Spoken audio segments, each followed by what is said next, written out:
meeting is being live streamed. We are here. Amazing. Welcome, everyone.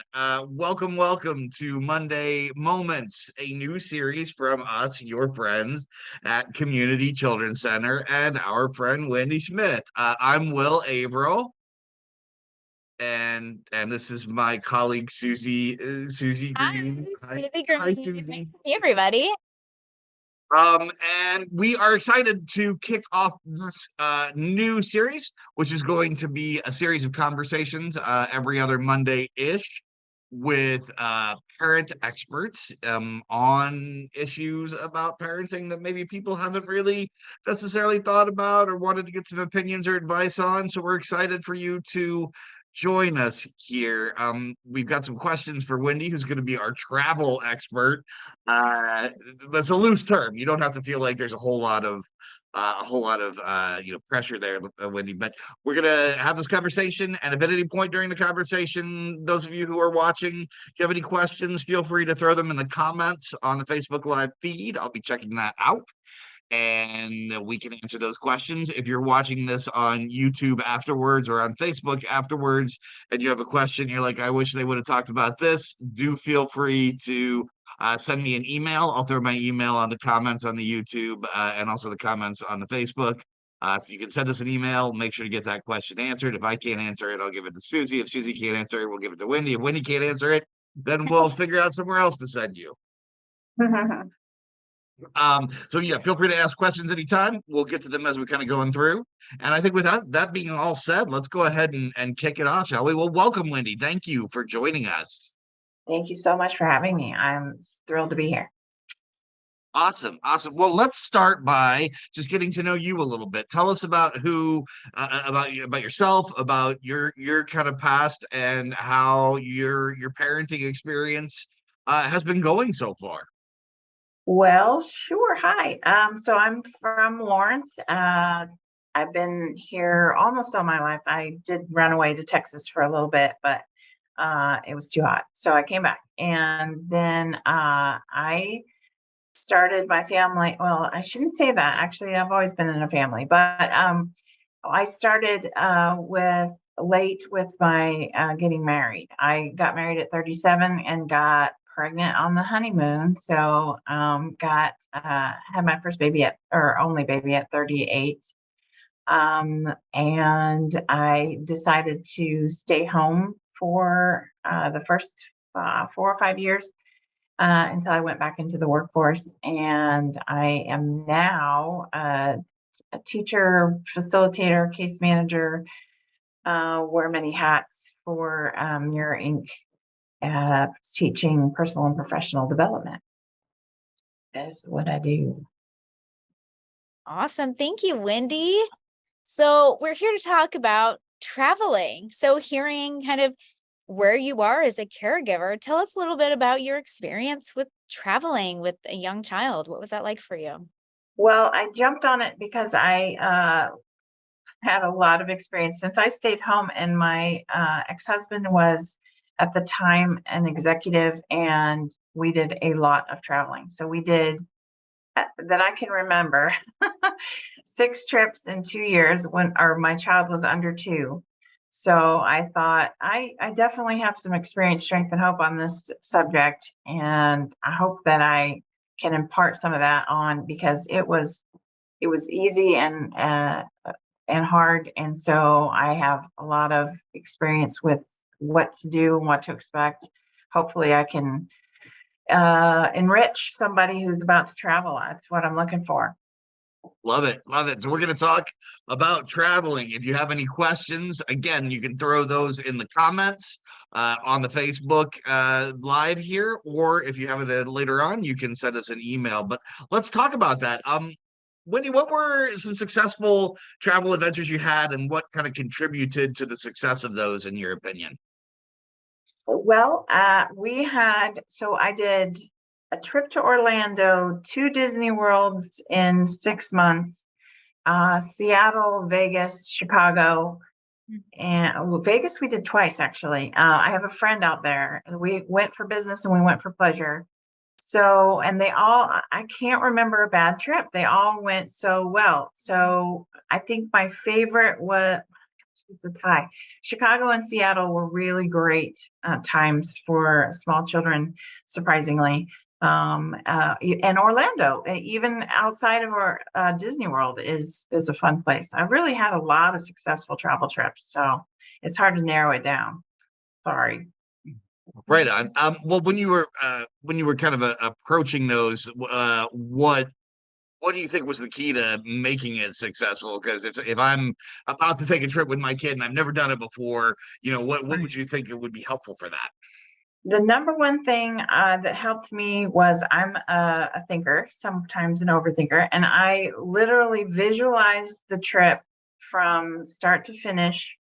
And so that's what helped me to preemptively think of things that I needed once I got there. So I literally laid in bed and envisioned getting off the plane. And that was the first time I realized, oh, when we get off the plane, I will not have a a booster seat when we get into a cab, because we were thinking, well, we'll just get in a cab, take a cab to the hotel, bada, bada, bada. And I was envisioning getting into the cab, and I realized, oh, we don't have a seat when we get there because we're traveling without one. So envisioning for me, that's what helped. And then I already thought of what I needed to have as I went there. I love that strategy. Wendy, can you tell me a little bit more about what that looked like for the actual flight, like flying with a young child? Did how did you envision that? And then did it turn out how you how you envisioned it to be? It did, except for one. It's kind of a cute story. I discovered, I'm also a little bit of an online shopper. And so so I'm thinking I need a car seat, right? So it so happens at the time, and I don't know if they're still making them, but they had a car seat on wheels, and you could wheel your kiddo through the airport. And my stuff is pretty heavily on flying, but I did other travel too. But anyway, it was a car seat on wheels, and it was a dream every time we flew, except for one flight. We got in there and the wheels would not come off like they were supposed to, and it wouldn't fit in the seat. And the pilot actually came back because we were blocking traffic, and the pilot came in and fixed the problem. And I can't even remember. I think he like forced it in there or something like that. But um, that was, I can't remember the question at this point, but that was a successful navigation of the car seat. Then we actually had a car seat when we got there. That changed that whole situation. Before then, I found out about renting car seats from car rental places.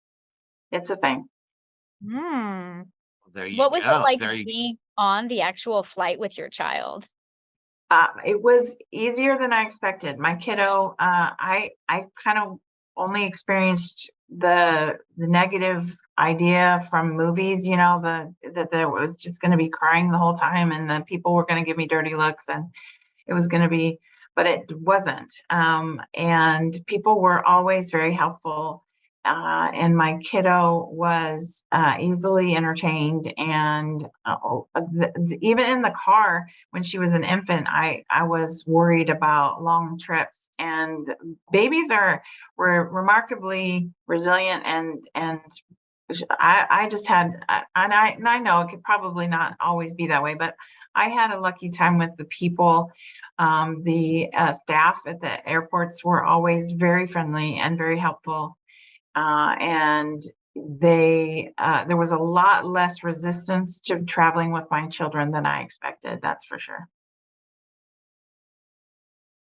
Nice. Well, were there, apart from the wheels incident, were there any other challenges that you faced that you maybe wouldn't have thought about in advance? I mean, I love the being a thinker and kind of planning that ahead and planning each phase of the way to minimize any issues. But were there any that were just like kind of out of left field that you didn't even expect?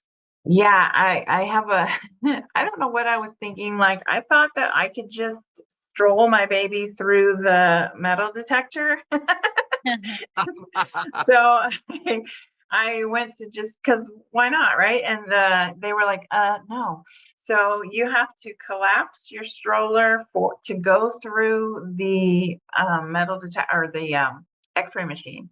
So I always made sure to have my stroller collapsed before getting into security, which is hard because you got to hold your baby and hold your bag and hold your purse and get everything onto the tarmac, or whatever it's called, the conveyor belt, all at the same time.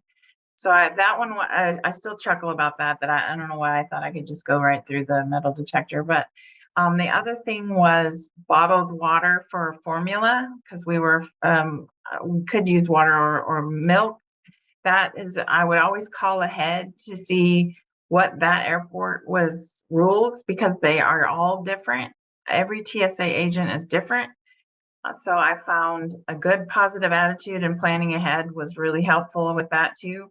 And because you can't take water into security, but you can buy water in security, but you can't take that water.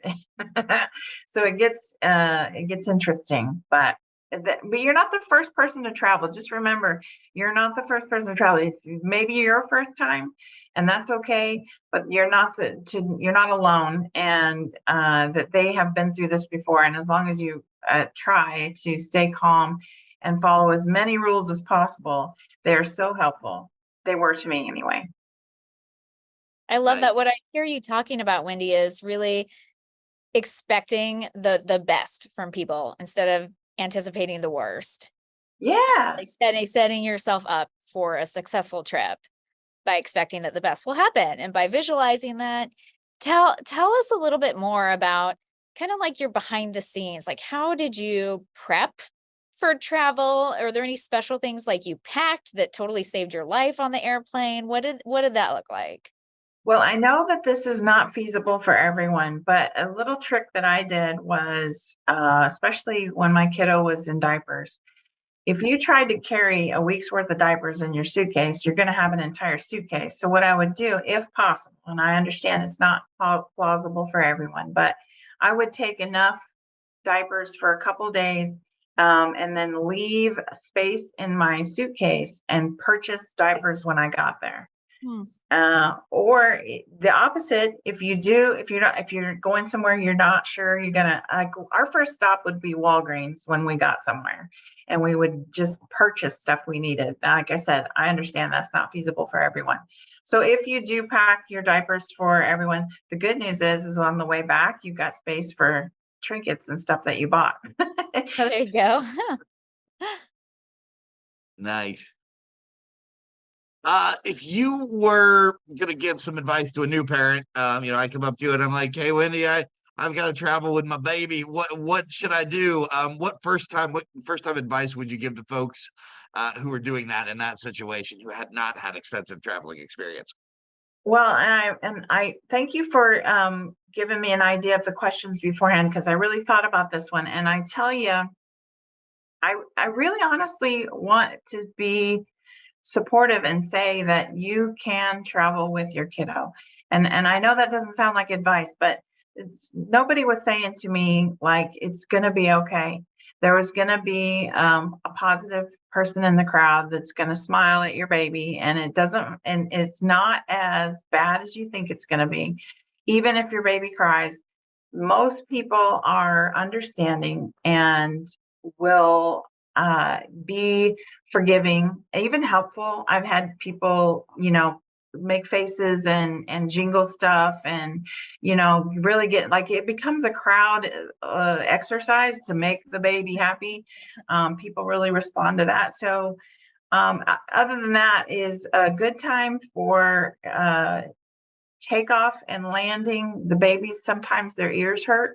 So that's when I would nurse or bottle feed, so that she would be making the sucking motion, and that would help her ears. That's a direct advice thing that I would give. But overall, like it's gonna be okay. Do it. Make the trip. That's a fantastic pro tip. I don't think I would have thought of that, but I love that. That really seems like it wouldn't make a lot of difference. It's like chewing gum for babies, right there. Right. Yeah. Exactly. Yeah. Well, Wendy, what is your favorite thing about being a parent? Well, I gotta say, what cracks me up the best is my kiddo's a teenager now. Is when she throws back something to me that I used when she was little. You know, I think that I think that's my favorite thing. I just absolutely love that, especially if it's advice. You know that she's giving me, and it's something that I used when she was little, or she doesn't remember that I told her that, or that she's absorbed it. I don't really care either way, as long as she's happy. But it cracks me up when she gives me advice that I've given her. Yeah, it's proof that they're soaking it up, that they They're really are listening. just little sponges that are taking it all in, whether we think they are or not, They right? really are, yes. Yeah. What are some things you think she took in from all of your traveling, from your flying? I know I'm throwing an extra question in there for you. No worries. I know that there was a lot, and there was a lot fast, and so she has a few memories. We took a lot of pictures. I would say, if you're the caregiver, try to get in the picture a few times. You want to be remembered too, no matter who you are. So people are good about taking pictures with your kiddos too, because they know. So get as many memories as you can. And I used to make little picture books so that she could see the trip, and then so that made the memory last a little bit longer. And so yeah, that was an idea I forgot I did. Love that. Yes, I love that. Yeah. Nice. Well, thank you so much, Wendy, for you are our first parent expert. So thank you so much for joining us today and talking to us a little bit about your experience. We would love to talk to as many folks from our community as possible. So if you're a parent or caregiver out there and you have some thoughts, or there's a topic that you would love to hear more about, please get in contact with us. Let us know. We'll put my email in the comments and also on the YouTube page. So please feel free to reach out if you have any questions, want to join our conversation. We believe every parent is an expert by the nature of the fact that they've survived the journey so far. So Exactly. we'd love to hear everybody's input, and join us. The next Monday Moments is actually on a Tuesday. We're already tricking people. Tuesday, November 7th, we're going to meet with Laura Smith, who is going to talk to us a little bit about parenting and anxiety, and managing and maintaining anxiety. If you're someone who suffers from anxiety and are a parent, this is one that we'd really love to get input on, and your strategies on. It's a hugely difficult topic, and I hope we can have a great conversation surrounding that. But travel was an excellent way to start. Get to know a pilot. They seem really handy for getting the wheels off of them. That was really cool. And like, when's the last time I met a pilot? Right? There you go. He just rushed right out and took care of the business. So it was really great. They're And good thank like you that. so They're much good for like that. having me. And I now have a recording of Will calling me a parent expert. So woo woo. If you do it just for that, that's fantastic. Thank you, Wendy. Love it. So nice to have Thanks, you. Wendy. Thanks so much. And we'll see you all on Tuesday the 7th. Thanks a lot. Bye. Bye.